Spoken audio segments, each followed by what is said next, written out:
If you're trying to launch a game from Steam, the Xbox app, or the Microsoft Store, and you get the error, "Couldn't start create process returned 11C7, here's a quick fix. First, open the Windows search box and type Smart App Control. Then open the Smart App Control settings.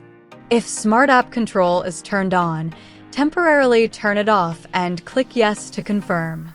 Now go back and launch your game again. In many cases, the game should start normally without showing the error. Once you're finished playing, it's recommended to turn Smart App Control back on to keep your PC protected. That's it. I hope this quick fix helped you solve the problem.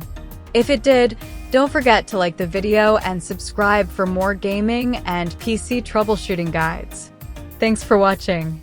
On to be what I want, I'll keep dreaming on. I'm staying strong, need to move on. To be what I want, I'll keep dreaming